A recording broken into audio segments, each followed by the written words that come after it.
All right, that was your 20-second warning that we are back for our digital workshop of the afternoon. So I would like to introduce Koby Rogers Hall.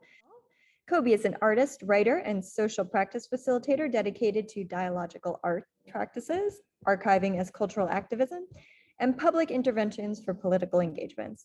She has facilitated multi-stakeholder projects with the Immigrant Workers Center in Montreal, the Politics and Care Project, and the Tactical Media Living Archives. Her performance work happens in warehouses, artist-run centers, and street demos across the Americas, while she teaches in the Department of Theater and School of Community and Public Affairs at Concordia University. Koby's PhD in humanities supports ongoing research creation in migrant justice and social arts practices. And today, Koby will be doing WWHE, the world's worst hybrid event, which I am super excited to experience. That questions, how do we re-engage with community when aesthetics and kinesthetics of post-conflict zones require an ongoing state of not knowing, be they in pandemic, scholarship, or mothering work into the world. So thank you, Koby, for joining us. Take it away. Thank you, Melissa. Thanks everyone for having me. I hope you have not been having the world's worst hybrid event today, but I trust that as always, we're doing our best, and that's sort of where I'm coming from, both with this conference and with connection across PhDs and practice, as I hear that bio again. So I'm going to start with a visual description of myself. I am wearing glasses. I'm a white presenting, female presenting body. I have multicolored ribbons in my hair. I'm wearing a white shirt with a sort of black background, and there's some bright lights in like a top corner from where I'm sitting. And I believe we have live transcription on, so for anyone who needs it or wants to access it later, please do. And all of this is in the spirit of access needs, but also practice towards what connection may mean across these platforms, and also different positions. So I know you all just had a break, but I wanted to take a moment to just invite you to gather some things. If you don't already have them, maybe a glass of water if you're thirsty.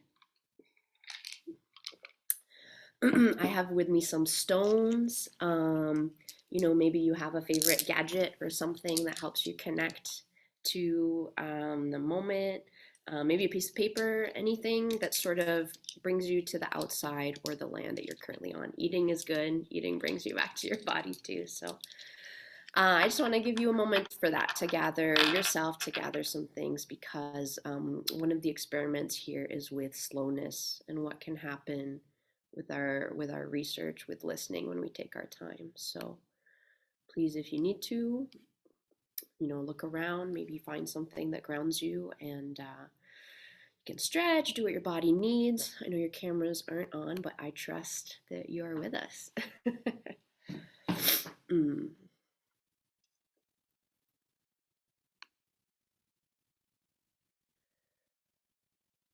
So for those who are here, I am zooming into you, tuning in from Concordia University here in Jojage, Montreal. This is Ganyan-Ginhaga territories, what we call, some of us colonially call, the Mohawk Nation. They are part of the Haudenosaunee Six Nations Confederacy, who are considered the keepers of the Eastern Door.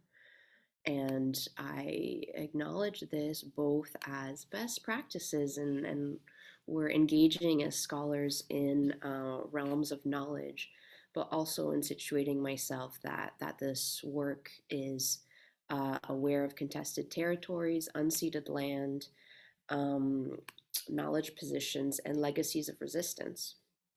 So personally, I mean, you heard my bio, a bit of my activism, coming back to academic work.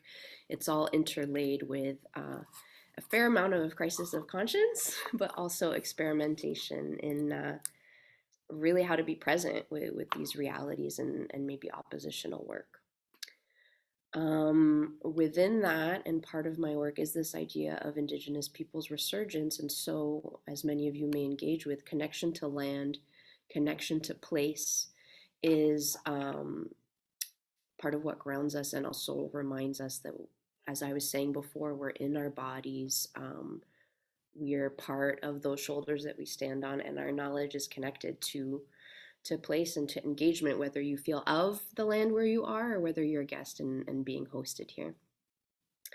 So, also, many people have been engaging with territorial acknowledgements on Zoom. I don't know if you've had any today, but it's a reminder that in this sort of like disconnected technological world where I'm talking to all these black boxes, but it's okay because I'm in a black box myself, that we are still connected to place and power. And I want to read out, and I can share a link to the Feminist Media Studio, which is also here in Montreal, who, among many, have worked out a territorial acknowledgement for our engagement with Zoom.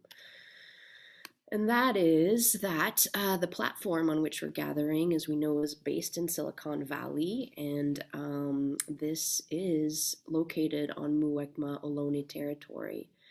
The Ohlone people have historically understood sustainability as community, connection, and as gift giving.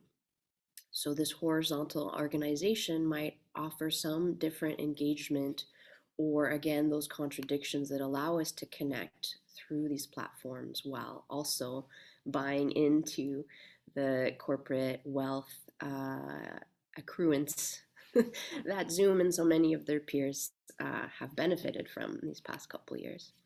So here we are in the contradictions again of what allows me to speak to you today, and how we work with these technologies moving forward, I guess.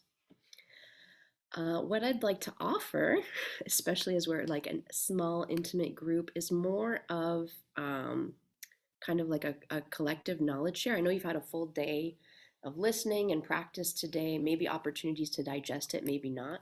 But when I was looking at the program, which felt very full to me, and I'm hoping to connect with some of the recordings, it's this idea of integration. And I know something I struggle with coming back to academic work is, do I really take the time, or where do I find the time, such a precious resource, to really integrate what I'm hearing, what I'm experiencing?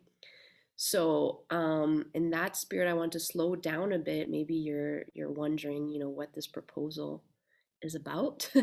And part of this world's worst hybrid event for me has been my experience of the pandemic over the last 2 years, as someone who didn't necessarily feel digital competency prior, as someone who recognizes now that I didn't have to rely on technologies in order to communicate, to connect. I moved through my performance practice in these kinds of spaces in person, and in what we often call embodiment and performance practice, which is a good question about which bodies are we talking about when we say bodies in space.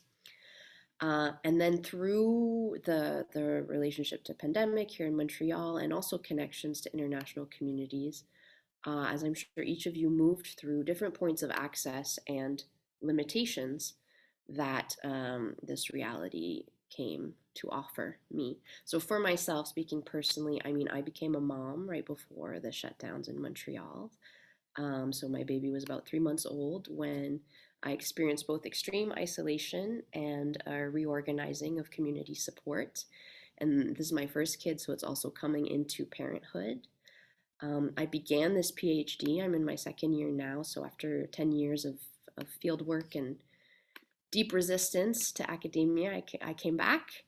And again, this negotiation between, most of our courses were online at that point, but also my child was with me at home. So there's this visibility of parenthood and kind of a welcoming into solidarities that, I think we joked about, dominant narratives joked about before this working from home reality, but also parenting, child rearing was really invisibilized, even in my own social justice work. I realize now.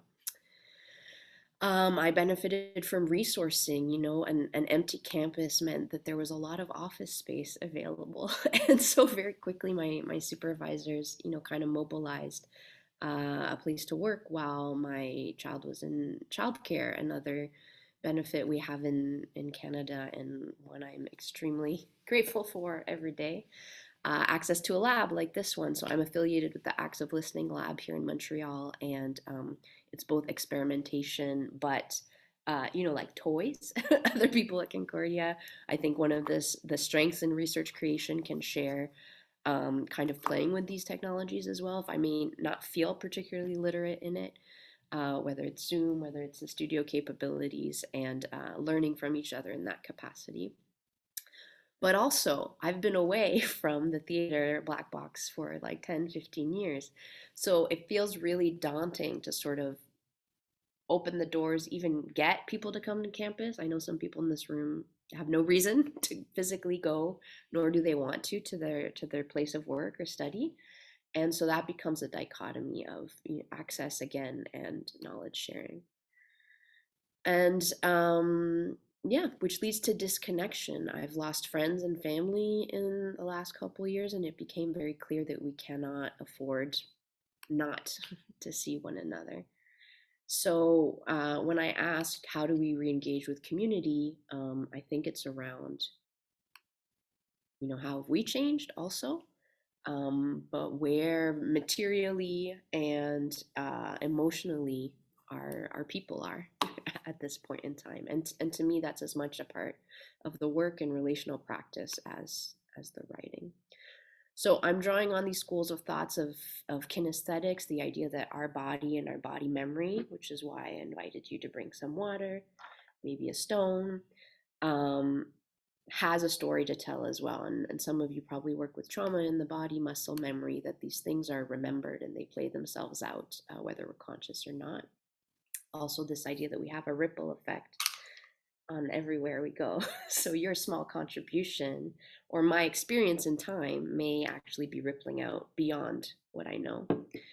And then slowing down and the idea of the unknown through Zapatismo, that we move forward together. And as I work and learn from migrant justice communities, that it's not, again, about attaining this finish line, but rather how we're moving and learning through story. So I'm going to invite us into an exercise. It's kind of like a free write, which is open form. You can use, whatever media you'd like, particularly because we're online. I know we're coming from different practices, but it's going to be a prompt that I experienced, at least this format, in another workshop last fall. Someone talking about constellations of care and recognizing, both positionality, but also like our experience of reality or realities as we're on these different platforms can find those similarities and difference across disconnection. So it's as simple as a Google Doc that I'm going to share this link because we're all online, right? And I believe everyone should have access and be able to contribute. But what I'm inviting is kind of like a two-step process, which we can do together. So I'll share a screen just to walk us through it, which is, again, you can use whichever format you like, drawings, video, sound, hyperlinks, maybe to your work. But this is not like a show and tell, yay, little icons are signing in, as much as an experiment in listening. What emerges after a full day of conference, maybe this point in the pandemic or post-pandemic for you, and in collectivity. So we're going to do it in two steps, as I mentioned. This first exercise in column 1A. So as I move down, there's this table. I just invite you, I mapped out for myself, to locate yourself in the pandemic, whatever that time frame is for you, whether you're still in it, whether it feels over in your location, and think through gains and losses that you experienced. And we're going to keep this pretty short, one or two keywords, depending on how urgent this topic feels for you, Again, some of my proposals are different worlds. What is the worst for you? What does hybrid mean? And that we're in this event, we're in this kind of like showing ourselves while maybe still wanting to be at home in our pajamas. What's that like for you? And a lot of these things are unknown, right? It can be things that you still don't quite understand, something you want to know more about, or relationships that are up in the air. So we're going to stick to 1A and 1B, but I'm looking at the time. We're a smaller group. Maybe we'll go for 5 minutes or so, and then we would check in before we move on to the second part. But I'm essentially inviting the same from you And you should be able to write directly in the document here. Koby, Melissa, you can use an alias, but we'd love to hear from you and where you're coming from on gains and losses. I hope that's clear. You can put any questions in the chat. I also have some accomplices in the chat today, so they can help me track anything if I'm missing it. But yeah, I will be joining you in reflection and playing some music if that comes through. So let's do some writing, some tracking, and I'll be with you soon. Let us know if the document doesn't work for anyone. Mm-hmm.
And 1B, if I didn't make that clear, so you're tracking keywords, but then take the time to reflect on sort of why these are maybe still with you or why these are on your mind today. Being selective.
Maybe we can take about 2 more minutes.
So how are people doing? Would you like some more time, or are we feeling complete? I see some stillness in the table. Um, I'm wondering if anybody wants to share about their sections. It can be either what came up or maybe how it surprised you if you weren't thinking about this prior to today.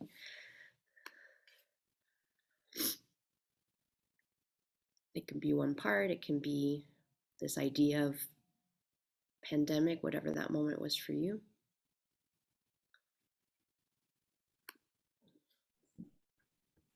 I was surprised about my thoughts about time.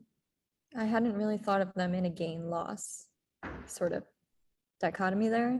And immediately I sort of went to, I had gained time. Like that really felt like the only thing that I had gained oodles of initially.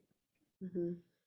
And I tried to focus on the positive with that. But in reality, also, I lost a lot of time. Like the time that I gained was not necessarily like the time that I wanted, right? It was sort of a forced time on you as opposed to what used to be a freedom of time that was lost. Mm. So time became like a value too. I guess it Different. always was in a way, yeah, but yes, a different perspective of the value maybe. Yeah, in terms of like a value attached to the sense of time, and so time passing is also felt. Yes, or the connection that that time is not always good in a way, like the idea of jail, not to Mm-hmm. well, that is entirely different really, but in a way, like probably the closest connection many of us will ever get to the idea of there's just so much time stretching in front of me and time isn't actually always a good thing. Mm. And from the look on your face, it can be scary too, to have it stretching out in front of you. Thank you. Does that resonate for anyone? Does anybody else want to share? I see time also popping up for other people. Mm. Yeah, for me, I had this question, like I intentionally didn't fill this out before today so that I can be present with the moment. And, as I talked about losing people, it's this idea of if you lose someone, are you still connected or how are you still connected? And this can be very simple if you have like a belief system or a practice, but also these planes of time. And we speak generationally, but when I think of my practice, my research, it's like as I keep evolving and realize that I've changed as a person, are they with me as well? I'd like to think so, but it involves an expansion of what I might consider to be time and also the time we spent away from one another because I hadn't seen one of these good friends in like a year and a half before they died, which was just unheard of. We would have been getting together, every week, every demo prior to that. So, anybody else? can drop something in the chat if it's coming up for you. I can talk about mine. Can you hear me? Yes, thank you. Okay, sorry.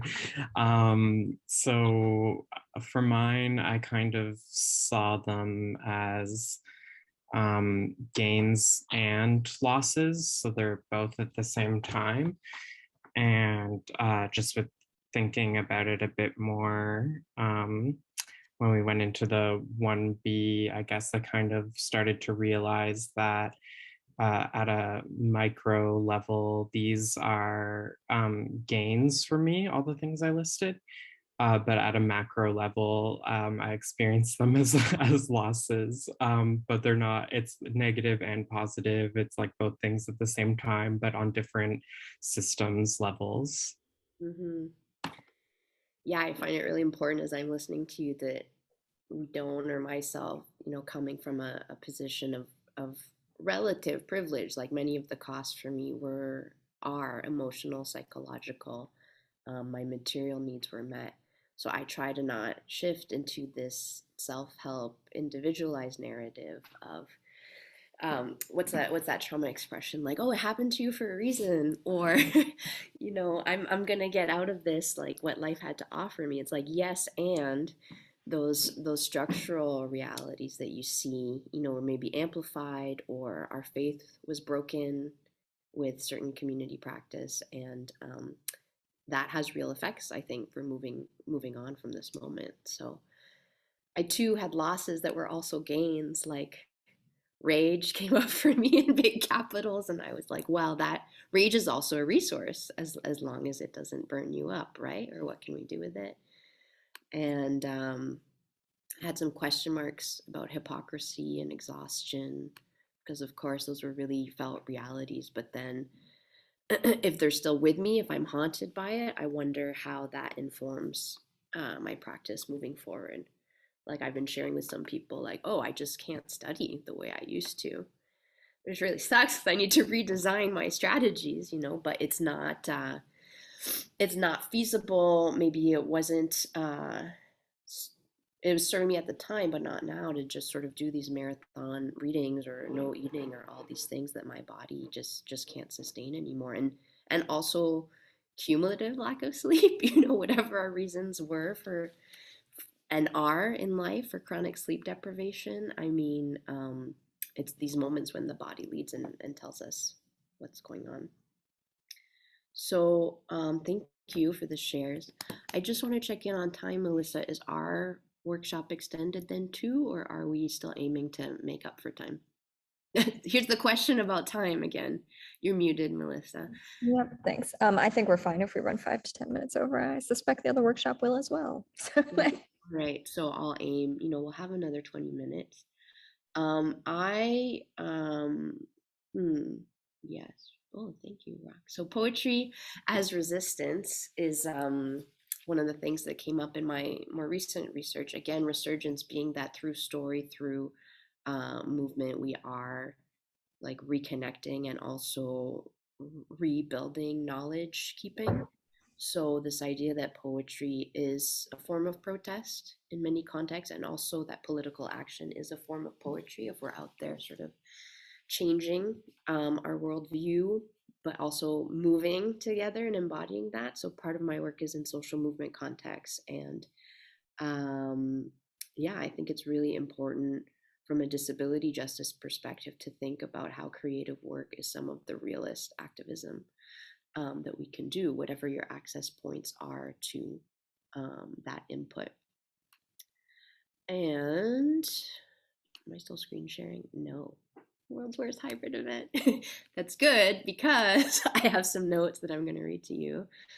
Yeah, I think we have time. So I was going to share a little excerpt of some reflections I was doing last fall. I did like a directed study on grief work as political action, and it seemed resonant with this idea of gains and losses. And often in campaigns, we talk about strategic gains, but what does it mean for members in our movements as well? So this was written end of September 2021, and I'm writing to my professor. I've been reading Revolutionary Mothering, rereading for that matter, looking for quotes and coming back to them. My being very intentional about mothering wasn't a given, but a very clear choice for me, and then totally thrown out the wayside by postpartum and the lack of support, which pretty much destroyed me and my sense of self. Point two, because this is a bullet list. Everything I thought I was good at didn't apply here. Everything I found I was bad at rose to the surface in the face of this needy, unhappy little being dependent on me. With the severing of extended families and my own severing of relationship with my matrilineal line, there was no circle, no wise women to welcome me. Walking alone through fire, but this time attached at the hip, I think I now recognize the weight of expectations, what were responsibilities, but towards my ancestors and my descendants in this moment. And then I conclude by saying this near-death experience, because that's what first-time motherhood was like for my sense of identity, either destroys you physically and mentally, but this near-death experience should not be felt alone, or perhaps that's when it gets dangerous, and we are put in danger by the diminishing of motherhood, and so repressing of when a mother and child are both born.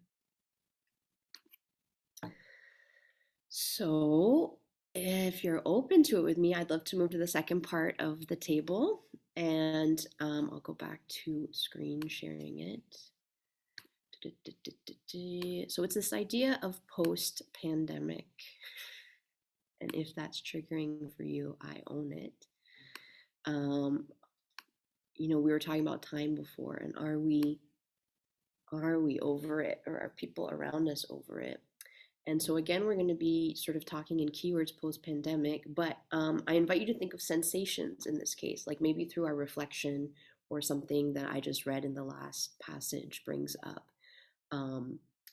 Feelings, conclusions, ways of understanding, but by all means use some of the same tools that you had before, but I invite bringing that feeling sense, that knowing, that wisdom into what this, how you live this post-pandemic moment, if that resonates for you. And then 2B is again going to be a callback, but more so between what we were reflecting on before and what comes up now. So it's any interactions or observations between this language of winning, losing, and sensing. And we can take, another 5 or so minutes with that as it inspires you. Okay. Thank you for joining me.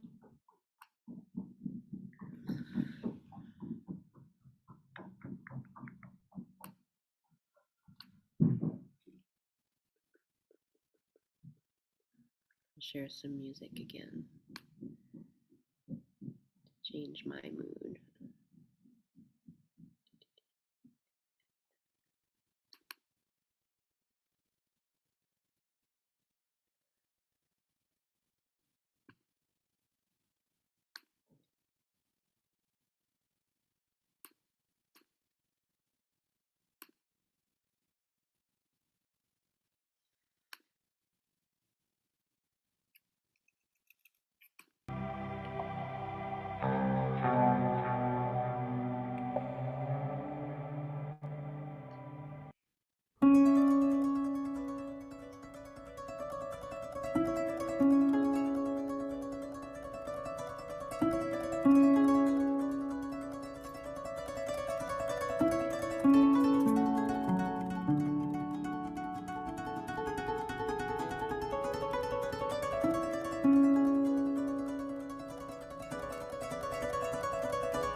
people doing? Would we like a bit more time?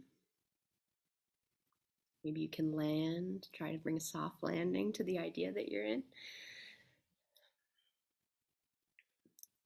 If it's a dreamy state, that's good.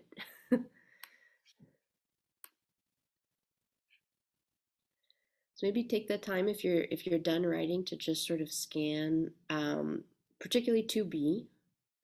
So column 2B, what folks might have shared in their interactions, observations between pandemic and post pandemic times. And then we're going to come back together and build.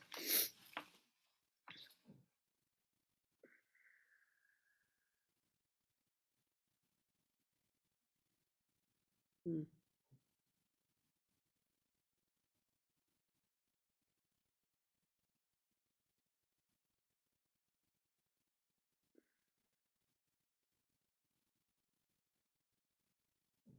Cool, cool. Does anyone want to bring out what they're seeing, either what someone else wrote or in feeling seen by some of these reflections? I see a lot of situatedness happening, like folks are qualifying like Western communities, tribal communities, smaller communities. And I'm curious, I'm always curious how much of that comes from us and how much is in like the correction of, oh, I really need to, catch myself there. And what do I really mean when I'm talking about community, such a loaded word? I think for me, this shift in time really required rethinking that practice of community. How about for any of you all, does anything stand out for you, or are you feeling something in reading this?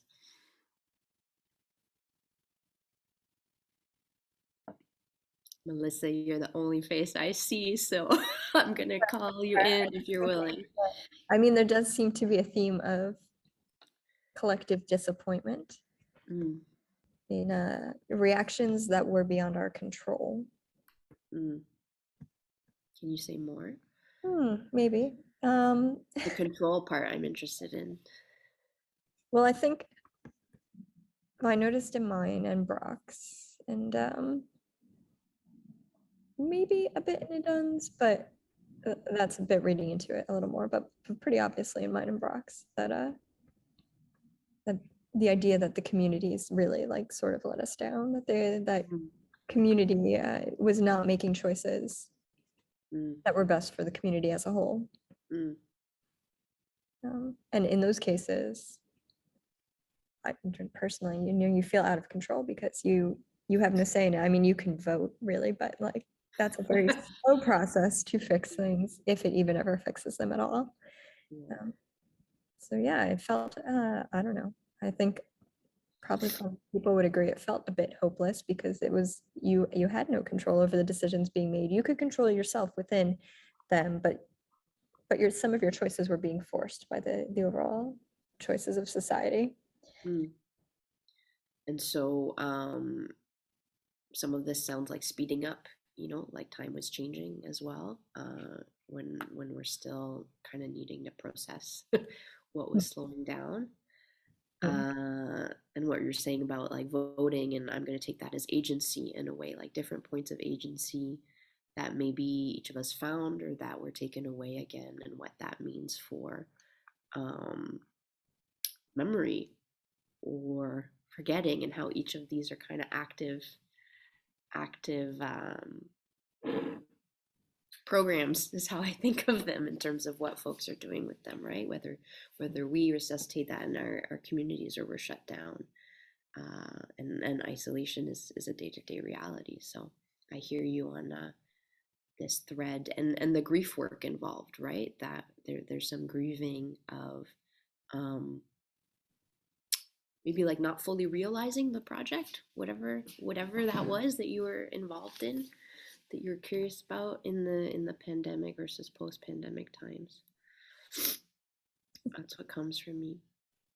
Does anybody else see some some ideas jumping out at them or reframe. I really appreciate, I think it's doing the fatherhood, motherhood, parenting, child mirroring that's happening. And while those are really separate experiences, I honor that there's also a collectivity in that we were separate and together, as we still are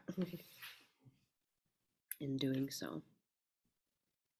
And how much of that is reproductive work, like it really involves the body, both feeding and caring for, but then needing to be fed and cared for. Someone made me a meal last night and I was like, wow, not just the food, but the feeding, you know?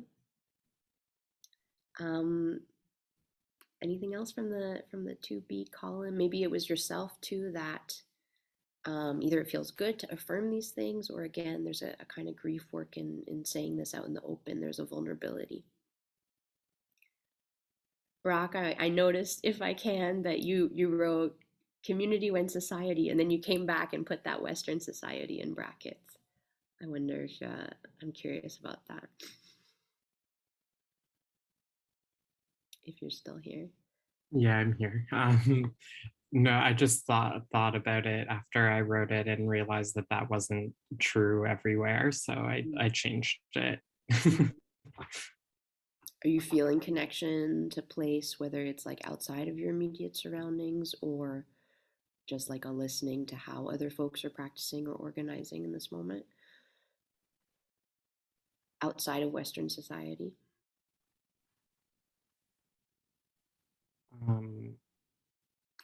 I'm not sure. I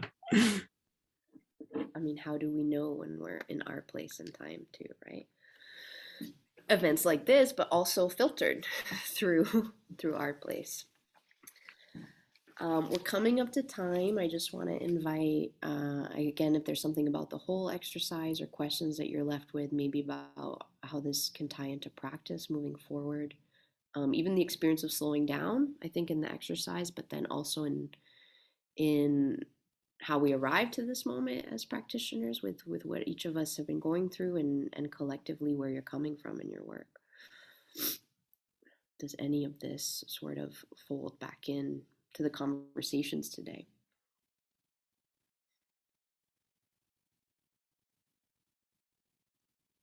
Corona is the virus, capitalism is the pandemic. Rock's helping me by reminding me of different extractions throughout this moment that I was tracking too. Does anything resonate with some of the questions you're left with today? I think we're coming to the end of the conference as well, right? We do have one more event left after this, but we are almost done for the day. There was one other talk that I missed, but I tracked a disability justice framework for writers from home, and how they're again this language of benefits and drawbacks as process, but also blind spots. Maybe I think about when I'm doing my work, and how others may be experiencing it even in the listening practice again. I'm gonna leave a space to see if anyone wants to fill it.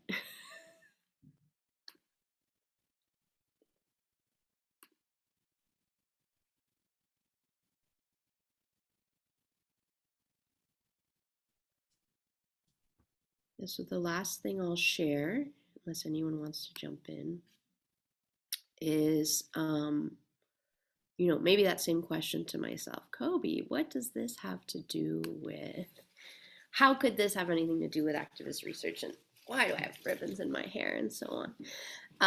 Most of the quotes that you've seen are on these, and it's like a reminder to me of relationality, that if I'm citing work, if I'm reading work, if I'm working with folks, how am I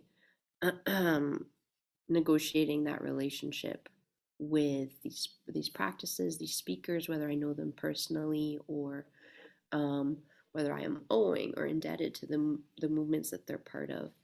And the way this basically has shown up for me in the last 2 years since coming back to the institution, as I mentioned, is the constant unknowing, which can be frustrating of like not just what am I doing, but the not necessarily getting like with the experiment, right? Not getting the expected results. And um learning that or learning through that with people because I very much um believe both in collectivities and conflict as the site of learning. So, um, personally, I've been working on a prototype for just, yeah, what reflections for now within this institutional context in a black box theater bring in those sites of conflict and collectivities that um, lead to potential shifts in those relationalities. And I got, as some of you who know me know, a lot of backlash about some of this work in settings of definitely the emotionality and vulnerability involved and how there's different stakes for different participants, but also these digital components of hybrid events and recordings and dissemination and that complicity in where this work will be disseminated, but also what points of agency folks have in the process. So there was an instance where two people were in a breakout room and forgot or eclipsed that they were being recorded. And then that became a whole discussion afterwards of surveillance and how that's intrinsic to our work. So I've mostly realized that I'm not the same facilitator that I used to be. And I don't think I've quite arrived at where I'm at yet, but it's been really interesting, enraging, and maybe as Melissa was saying before, sort of out of my control what happens with these different tools and these multiplicity of experiences in really volatile times, but also forcing myself to take a position and kind of host and be hosted in those contexts. So in wrapping and also thanking you all for spending time with me, I just want to share maybe two of the authors that have been influencing this work and that have been shared with you in the chat and the transcript, hopefully too. So Leanne Simpson is an Anishinaabeg writer based here on Turtle Island. And as she writes about resurgence theory, she talks about characteristics to her work that could be a liability to the university. So when we talk about care, compassion, listening, and slowing down the work, how does that impact you in your research as an academic? And also, where can you find these complicities, these solidarities, if we truly are engaging in knowledge advancement, in work for the communities that we love? And then we also have Leah Lakshmi Piepsna Samarasina, who writes here from Toronto. And writing from a disability justice perspective, she tells us that undocumented private work, so this is my bracket, maybe even the work you're doing with your friends, is the realest activism there is. So I think this internal life, this slowing down and this integration is harder, maybe more vulnerable to do, but as much a part of this moment and our research as anything realer can feel. So thank you for having me and for sharing time together. I hope that you find moments of integration as the conference wraps. And also, I'm really grateful for the topic of the gathering today. So to Barack, who invited me, and Melissa, who's hosting, and to everyone, I'm really excited about your work, and I'm glad we got to spend some time together. And I'll include you have the link, will stay public. I can also include it for documentation of the work moving forward. Thank you very much. All right. Thank you so much, Koby.